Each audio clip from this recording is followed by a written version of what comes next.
Pemirsa, Brigjen Endar Priantoro tidak tinggal diam atas keputusan Ketua KPK Firly Bahuri mencopot dirinya sebagai Direktur Penyelidikan atau Dirlidik KPK. Hari ini Brigjen Endar mengadu ke Dewan Pengawas KPK. Mengapa Brigjen Endar merasa masih berhak atas posisi Dirlidik KPK dan apakah Ketua KPK salah langkah mencopot Brigjen Endar? Saya akan membahasnya bersama dengan Koordinator Divisi Hukum dan Monitoring Peradilan Indonesia Corruption Watch ICW, Lalola Esther Kaban. Selamat malam, Mbak Lola. Selamat malam, Mbak Zilvia. Baik, Mbak Lola, apakah Ketua KPK salah langkah mencopot Brigjen Endar? Yang perlu dipastikan pertama itu soal alasan pencopotan, karena ini yang rasanya belum tergambar sama sekali dari berbagai macam peristiwa yang terekam dalam pemberitaan media. Jadi itu tentu yang harus jadi motivasi atau sumber utama pemberhentian atau pencopotan yang bersangkutan dari posisinya di KPK. Begitu. Kalau misalnya memang tidak ada alasan yang mendasar soal pemberhentian tersebut, tentu itu berpotensi untuk menempatkan atau memposisikan Ketua KPK dan juga mungkin Sekjen KPK dalam posisi yang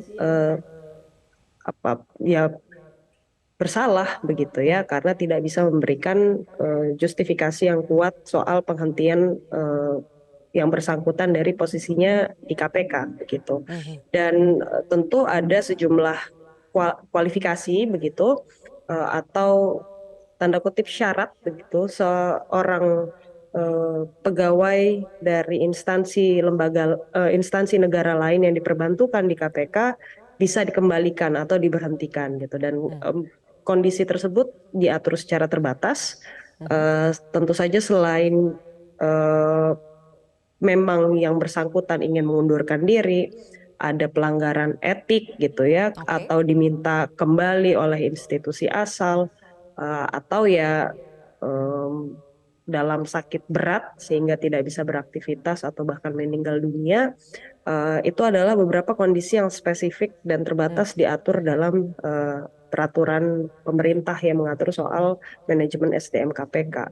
Jadi hal itu yang kemudian juga perlu diklarifikasi oleh KPK sendiri, apa sebetulnya yang menjadi dasar. Kalau misalnya memang ada dasar yang kuat, tentu ini tidak jadi permasalahan.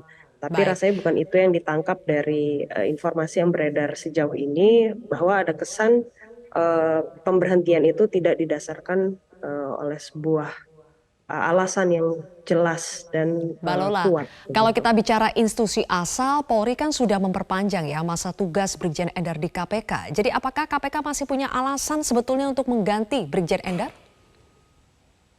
Ya itu tadi, kalau misalnya KPK bisa kan begini, kalau misal ada surat pemberhentian yang mana kalau dari pemberitaan ada indikasi bahwa Brigjen Endar itu belum menerima surat pemberhentian dari KPK. Harusnya kan surat itu akan berisi alasan pemberhentiannya. Gitu. Nah, kita ya saat ini hanya bisa mengasumsikan atau mengira-ngira apa kira-kira alasan KPK memberhentikan yang bersangkutan dari posisinya. Karena kan ada beberapa situasi ya, kalau memang tidak diminta kembali ke institusi asal, apalagi institusi asalnya itu sudah menyampaikan rekomendasi begitu kepada KPK untuk Brigjen Endar tetap diperpanjang masa baktinya di KPK, berarti itu klausulnya gugur gitu. Tapi masih ada juga hal yang lain, misalnya ada pelanggaran etik berat gitu ya, atau alasan lain yang harusnya bisa menjadi dasar yang kuat gitu. Tapi kalau misalnya itu tidak tercantum dalam surat pemberhentiannya, ya tentu dugaannya bahwa ada motivasi lain dari pemberhentian tersebut. Nah, itu yang Mbak Lola, perlu diperjelas dan diklarifikasi. Terakhir, untuk menggali apakah ada motivasi lain dan apakah prosedur pemberhentian atau pencopotan Brigjen Endar ini valid atau tidak, apakah menurut Anda Dewas bakal mampu menjadi hakim yang adil?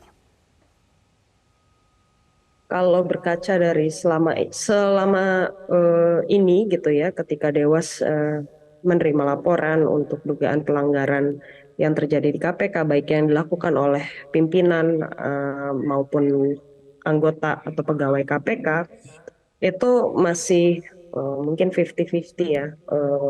Tentu kita berharap secara normatif Dewas bisa menjalankan fungsinya, tapi di sisi lain juga kita pernah diperhadapkan dengan realita ketika putusan Dewas itu tidak merepresentasikan kegentingan dari perbuatan yang pernah dilakukan misalnya oleh sejumlah pimpinan KPK atau mantan Baik, pimpinan KPK.